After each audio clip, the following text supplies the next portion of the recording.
that they're gonna get, what's the word, profit, but as long as their crops and everything grow. So what is monopolistic competition? How do you mix those two together? Well, that's what we're gonna talk about today.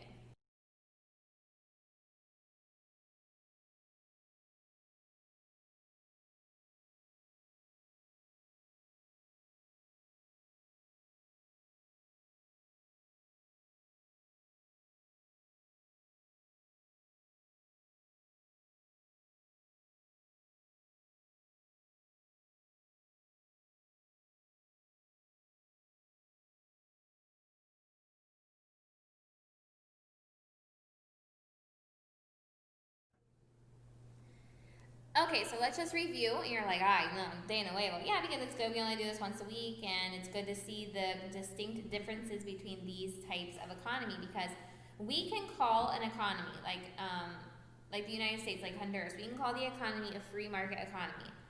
Now we're getting into the deeper stuff, though. Inside a free market economy, you're going to see different types of economic systems, because these economic systems are the details of a free market system, right? So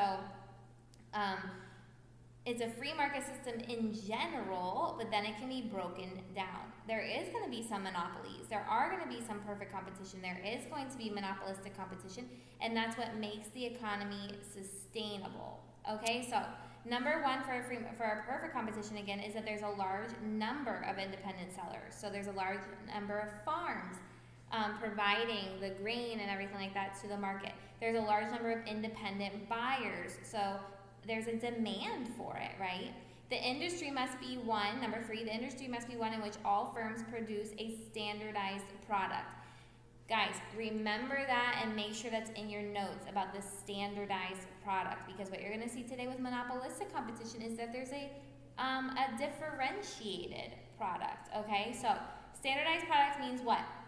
It's another word that you're going to see if you go online and research information on these types of competition. You're going to see what's called a homogeneous product. That means you cannot see the difference no matter where you get it. So like we talked about before, grain, a crop, like a different fruit or anything like that. You're not going to see a difference in the product. You're not going to know what farm it comes from, except for the little sticker that it'll carry about the farm that it comes from. But the product itself, you're not going to know. Like for instance, like let's say that what's the opposite of that? We all use different deodorants. We all use different shampoos. They're all shampoo or they're all deodorant, but they're differentiated. They're not homogeneous. You know what brand you're using, okay? And people have their preferred brands. And a lot of people aren't going to have their preferred grain, because it's all grain that comes from one different farm, and it doesn't matter which farm it comes from as long as somebody gives you the grain that you need, right? Number four, the firms have free access to the market.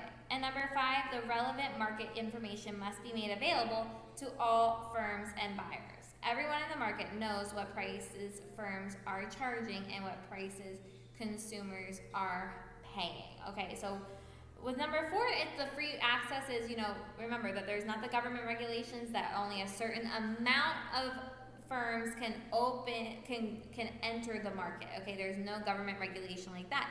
If you want to start your farm of grano, go ahead and start your farm and get inside the market. Okay. And then number five, everybody knows the prices. They're not hidden. It's not communism. It's not a monopoly. Everyone knows the prices that everyone else is charging, because you have to go with the same price. Remember, you're called a price taker because you have to just aguantar the price that the market is willing to pay. Okay, let's look at monopoly. Monopoly is the one where there's only one supplier of a good or service. Remember, only one there. As soon as another one enters into the market, it's not a monopoly anymore, okay? There must be no close substitutes for the firm's product, and the entry into the market must be blocked, okay? Meaning, like, look, a lot of times the governments are going to say, you're allowed, we talked about a natural monopoly, meaning that the government says that it's better and more efficient for only one company to be providing this service, like electricity or something like that, right? Therefore, they're going to block anybody else from coming into the market. Or monopolies where it's in a more socialistic or communistic country where they're gonna have the government backing because maybe it's even a government run business. Like remember from Venezuela with, I think it was their fuel, right? Was a government run business, which because it's a monopoly, they can't do anything about the quality and the price of it, right? So the government blocks anybody else from coming in. Okay, so a monopoly is one, only one. That's mono means one, right? So that they can basically put the prices that they want and put the quality that they want, and no one really has that much control over it. So we talked about last time, this was interesting about, let me see if I can find it because I thought some of their strategies were pretty interesting about what would you do if you live in a place that has a monopoly that needs to be changed. So the question was from the Monopolies in 6.3, number 1, with what natural monopolies does your family do business, right? And then if one of those monopolies were to suddenly double its prices, what could your family do about the matter? Okay, so we talked about the most natural monopoly that we have here is RACO. Okay, whether or not it's purely a natural monopoly, we're not really sure. We don't know the government structure behind it, whether or not there's a law that nobody else can set up their own electric company or anything like that. But it's basically what we would consider a natural monopoly. So what would we do if RACO doubles its prices? Well, RACO basically has doubled its prices from other places. But anyway, which I think honestly is not because they're taking advantage, because I was talking to Brian about Guanaja and I asked him, like, what about the electricity prices there? Are they just as high? And he said, yeah. So I started to think, well, maybe then it's not so much like taking advantage as it is that that's as efficient as RACO can run on a small island, because maybe a place like that would actually have more clientes if it were a bigger island. In that case, they could run more efficiently and charge less. Okay, but because they're trying to supply electricity to a small island that they have, they have costs, they have gastos that they can't prevent. Electricity is an expensive industry. Then in order to make a profit at all, they have to charge these prices. I did hear that somebody had talked to the owner of the place that, like, honestly didn't even want the ownership of the place at first, is what I had heard. And that because there was years and years and years where this person actually wouldn't even make a profit because of how expensive it is to run the monopoly. Okay, so there's some different factors in all of that, but basically I like the book's answer to that. It said if a monopoly's prices rise too high, people may be motivated to start competing businesses. In other cases, there is little that people can do other than pay up, go without, or find a substitute or move. So the only close substitute there is, we've talked about before, is solar panels. Also, then I had heard that other businesses do generators of their own electricity instead of being on the electric companies because they can't afford it. So other than that, you have to move off the island if you don't like RACO's electricity. But it is interesting to see what your options are for a monopoly.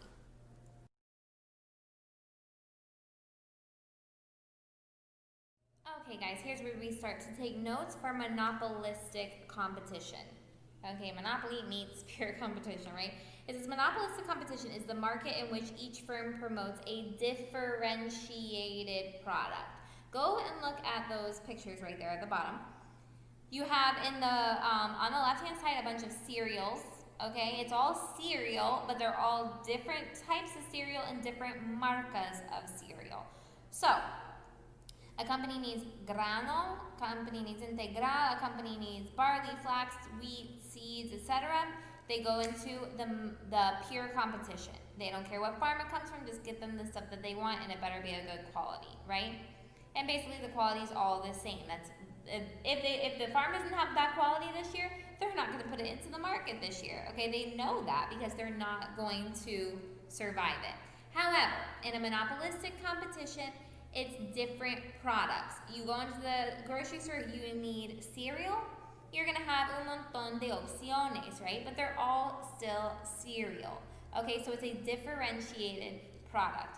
Look at you go down to the strip of a city, you have un montón de restaurants, but they're all restaurants, so it's food. But you get to pick what type of food you want, okay? Shampoo, same thing.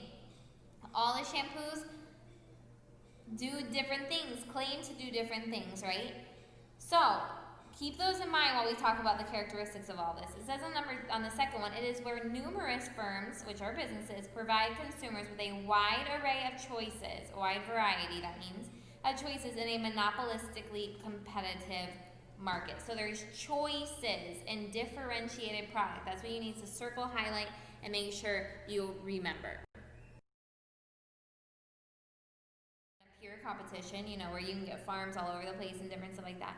But there is a large amount. You know that every time you go to a grocery store, no matter what grocery store it is, there's going to be at least 3 different brands of shampoo, 3 different brands of deodorant, 3 different brands of cereal, right? So there's a large number of firms. These firms provide differentiated products, like we said before, and firms are able to easily enter or exit the market, okay? They may not easily survive in the market because there's different companies that do different things. However, they are easy to enter and exit them because there's no obstacles of a monopoly or anything like that.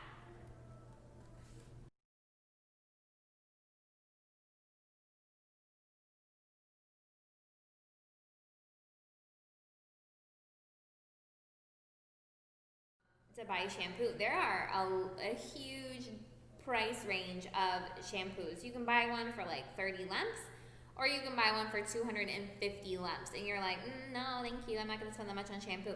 Okay, but they all claim to do different things, and you're going to buy the shampoo based on, it says down here on the third one, price, quality, and appeal. Okay, price meaning like you know what your range is. You're like, I can buy one that's more than 30 lemps, but I could never afford to buy one that's 250 lemps, you know. Quality, okay, so let's say that you go and buy the one that's 50 lemps and you're like, but Poochie, that messed up my hair. Okay, so then you have to go up a little bit on the price because you need a better quality. And then the appeal, like what is it telling you that you're going to get from it? What's the benefit? What are the ingredients that are used? Are they good for your hair, bad for your hair, make your hair healthy, make your hair unhealthy, etc., etc.? Okay? So, look what it, so again, on the first one, they do have some control over their price. However, if they raise them too high, new firms will enter the market and force prices back down. Okay? Which you even see that kind of like in the cell phone market. You see that there's certain cell phone companies now that are raising their prices to be just a little bit like below iPhone or something like that, thinking that iPhone is the one where they almost want to price them out of the market, saying like that's way too expensive, I'm never going to touch iPhone. So what does iPhone do? iPhone has put out sorry, more basic forms too. Sorry. I saw an iPhone that was like based at an Android price, and they said, look, you're not going to get all the special things that iPhones can do, but you're still going to have the iPhone system. So if you want like an Androidish phone with the Apple system, then go for this one because the price is good. Okay, so you're going to see things like that where they're going to compete with their prices, and it is allowed in the monopolistic competition because there's not too much monopoly and there's not too much pure competition where consumers have their options and the producers have to convince those consumers to buy. So it says in the second one, firms in this market do not make long-term true profits. The best they can do is break even. Okay? So those cereal brands, you guys, those shampoo brands and everything like that, listen carefully to this. They're not making a huge profit on the shampoo that you bought. Okay, because of the fact that there is a competition that keeps everybody almost like in an even playing field. So if you're going to buy an expensive shampoo, it's because they put a lot of money into that expensive shampoo as well. So their profit is not very high. Guys, a supermarket's profit is not very high, but this is what they do. They also differentiate their brand. For example, if you look at a certain shampoo or a certain cereal, you're going to see that, yes, the brand is Kellogg's or Suave or different stuff like that, right? If you look at the back, it's going to say that this brand is part of a bigger company. Like, let's say for shampoos and stuff like that. They might be, or the soaps, they might be part of the company Johnson & Johnson. That's because, look, Johnson & Johnson wants to make a big profit, but they can't just make a big profit from selling one product. So they're going to end up making a big profit because they're going to sell a bunch of those kinds of products with a bunch of different names and marcas so that they can be getting a little bit of profit from a bunch of different areas. Because doesn't it make sense that a little bit of profit from a bunch of different areas is going to give you a lot of profit? Okay? So then it says again, the consumers make their purchasing decisions based on price, quality, and appeal, like the shampoo market.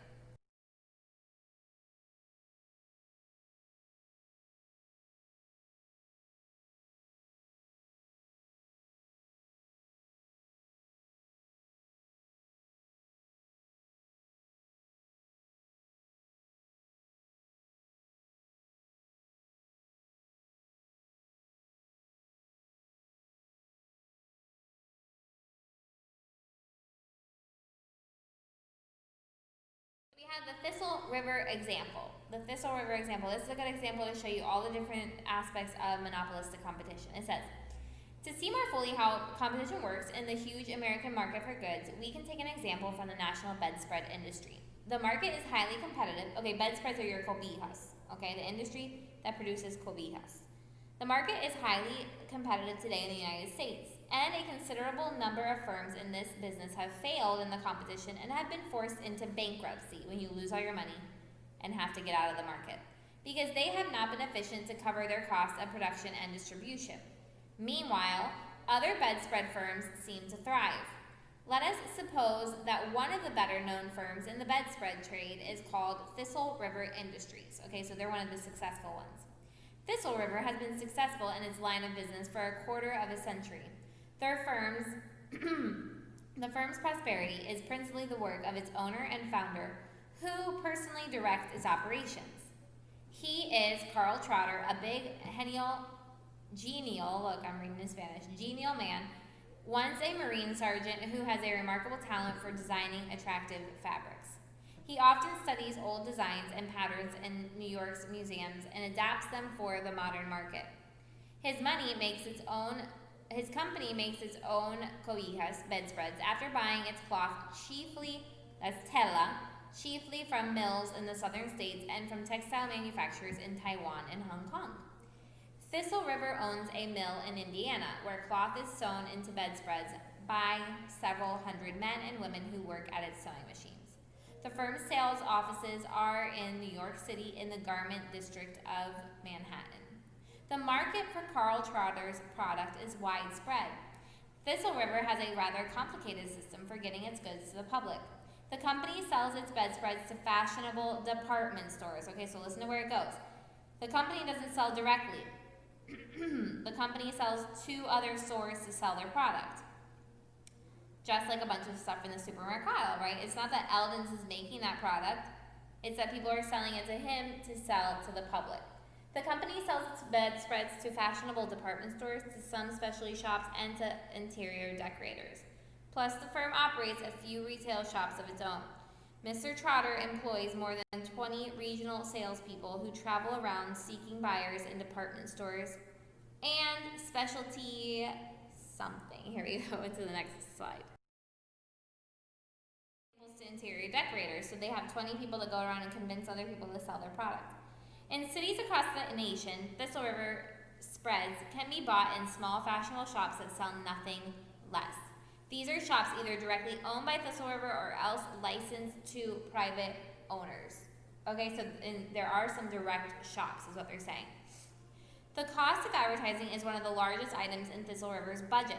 The company's line of goods is advertised often in color, in magazines read by well-to-do people, and interior decorators. So look at their audience. Their audience are people that are willing to spend a lot of money on these cobijas. Well-to-do means that they're rich, or they're interior decorators, meaning that they want to have the nicest thing inside a house. Every year, the firm also issues a handsome illustrated catalog, which is sent to thousands of potential customers. Thistle River's gross sales annually amount to millions of dollars, and Mr. Trotter makes a good living from his business. He keeps a fashionable apartment near Central Park in Manhattan, and he built a country house on Long Island. In both houses, all the beds are covered with Thistle River cobijas, bedspreads. He buys books and paintings, owns a yacht, several horses, and a farm, and often travels abroad with his family, his wife, and children. He deserves the large wage of management he receives because he is a good designer and an energetic business executive. Were he to work for a huge firm, he could demand a salary at least as large as what he earns now. Yet, Thistle River Industries will never make Mr. Trotter immense profits because the firm is only one of hundreds that manufacture bedspreads for the national market. I think that's a huge profit if he has all that stuff, but in the world of profit, not so much. All these other firms are constantly competing among themselves as well as trying to outsell Thistle River. So it's not like Thistle River has it easy and everybody just buys their stuff without convincing. No, they have to advertise, they have to convince people to sell their stuff. Potential buyers may be attracted by Thistle River's catalogs and advertising, yet when these people find that the average price of the company's product is at least 2 or 3 times higher than the prices of certain competitors, the charming, cute design of a Thistle River bedspread is challenged by the relatively inexpensive prices of the business's competitors. This is like the 250 lemon bottles of shampoo, okay? Sometimes they price them their own selves out of the market. Many people who are influenced more by price than by the prestigious name will buy their spreads from lesser known companies. Nobody has to buy the spreads so cleverly designed by Mr. Trotter. No one's obligated, is what it's trying to say. Customers with money or refined taste may consider buying Thistle River spreads, but since Thistle River is not the only firm that offers high quality products, they still may choose to buy from competing firms. All of this competition tends to keep prices relatively low, preventing Mr. Trotter or any other manufacturer from making large profits. Thistle River can expect to do only a small part of the selling of bedspreads that occurs in the vast national market. In short, the bedspread trade is highly competitive, yet not perfectly competitive, because there's a what? There's differentiation and options, you guys. Carl Trotter influences buyers' choices through his advertising and not simply through price and quality. He has to pay wages and benefits to his employees according to federal and state laws, which he would not have to do under theoretical conditions of perfect competition. Nevertheless, the bedspread industry in the United States is a good example of healthy competition among sellers and among buyers. Consumers can choose from hundreds of patterns and types of spreads within a considerable range of quality and price that are manufactured and distributed by scores of competing firms. Each firm has the limited abilities to set its own price because of its differentiated product, but no one producer has enough influence to command whatever price it wants. That's a monopoly, right, when they command the price. Prices, therefore, tend to remain low, and quality, or at least a choice of different levels of quality, tend to remain high. Okay, there's a difference between monopoly and monopolistic competition. Prices are low, quality is high, whereas in monopoly, its prices are high and quality is low. Here are your 5 questions for 6.4, so you just need to send me a picture of your notes and a picture of the answer to these questions. I will also send the questions out on a picture so that you don't have to try to be copying this down or remembering it, or etc., etc., etc. Okay, so there you go. Thank you so much. Have a great day.